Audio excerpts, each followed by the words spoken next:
સુરતમાં પોલીસ દ્વારા કોમ્બિંગનું આયોજન કરવામાં આવ્યું હતું। બેસ્તાન આવાસ વિસ્તારમાં રાત્રિ દરમિયાન પોલીસે કોમ્બિંગ હાથ ધર્યું હતું। આ કોમ્બિંગમાં પોલીસની અલગ અલગ ટીમો બનાવવામાં આવી હતી, જેમાં 150થી વધુ અધિકારીઓ કર્મચારી જોડાયા હતા। તેમજ કોમ્બિંગ દરમિયાન ડ્રોન કેમેરાથી પણ તપાસ કરવામાં આવી હતી।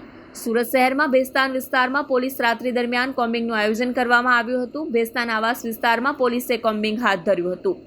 સુરત શહેરના ડિંડોલી પોલીસ સ્ટેશન વિસ્તારમાં આવેલ બેસ્તાન આવાસ વિસ્તારમાં ડીસીપી ઝોન 2ના અધ્યક્ષ સ્થાને કોમ્બિંગનું આયોજન કરાયું હતું। આ કોમ્બિંગમાં 150 જેટલા પોલીસ જવાનો પણ જોડાયા હતા। કોમ્બિંગ દરમિયાન પોલીસે કરેલી કામગીરી હથિયાર ધારા જાહેરનામાનો ભંગ કરતા કુલ 7 ઇસમો વિરુદ્ધ જીપી એક્ટ કલમ 135 મુજબ કાયદેસરની કાર્યવાહી કરી છે। ધી બીએનએસએસ કલમ 126, 170 મુજબ 2 ઇસમો વિરુદ્ધ અટકાયતી પગલાં લીધેલ છે। ડીજીપી એક્ટ 142 મુજબ તડીપાર અંગેનો એક કેસ કર્યો છે। પ્રોહિબિશન કબજાનો એક કેસ તથા પીધેલાના 5 કેસો કરવામાં આવ્યા છે। બેસ્તાન આવાસમાં વાહન ચેકિંગ કરી કુલ 27 વાહન ચેક કરવામાં આવ્યા છે। કોમ્બિંગ દરમિયાન MCR HS 186, ટપોરી 5, તડીપાર 6, લિસ્ટેડ બુટલેગર 9 તથા સકમંદ ઇસમો ચેક 13 કરવામાં આવ્યા છે। આજરોજ ડિંડોલી પોલીસ સ્ટેશન વિસ્તારમાં જે બેસ્તાન આવાસ છે ત્યાં શરીર સંબંધી અને મિલકત સંબંધી ગુનાઓને અટકાવવા માટે અને આ પ્રકારના જે આરોપીઓ છે એને પણ ચેક કરવા માટે એક કોમ્બિંગનું આયોજન કરવામાં આવ્યું છે। આ કોમ્બિંગમાં ઝોન 2ના 5 પોલીસ સ્ટેશન્સમાંથી પોલીસની ટીમો બનાવી અને જુદી જુદી ટીમો અહીંયા બનાવવામાં આવી છે, જેમાં 6 અલગ અલગ ટીમો છે, જેમાં અમે મહિલા પોલીસ પણ સામેલ રાખી છે।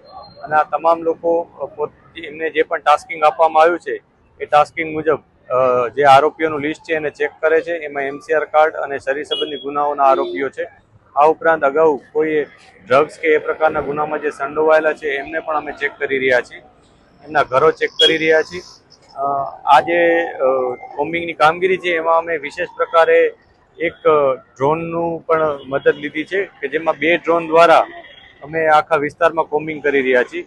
આ ડ્રોન અમને એરિયલ સર્વેલન્સની દ્વારા મદદ કરે છે, જેથી કોઈએ છત ઉપર અથવા અન્ય કોઈ જગ્યાએ કે અવાવરૂ જગ્યાએ પોતાની કોઈ વસ્તુ છુપાવી હોય અથવા કોઈ ગેરકાયદેસર પ્રવૃત્તિ ચાલતી હોય એના ઉપર અમે નજર રાખી શકીએ અને તત્કાલ એના ઉપર કાર્યવાહી કરી શકીએ। આના માટે અમે 2 ડ્રોનની મદદ લીધી છે અને જે ડ્રોનમાં રેકોર્ડિંગ પણ થાય છે અને એમાં અમે એના સાથે લાઇટિંગ પણ છે, જેથી અંધારામાં પણ અમે સારી રીતના એનું સર્વેલન્સ કરી શકીએ।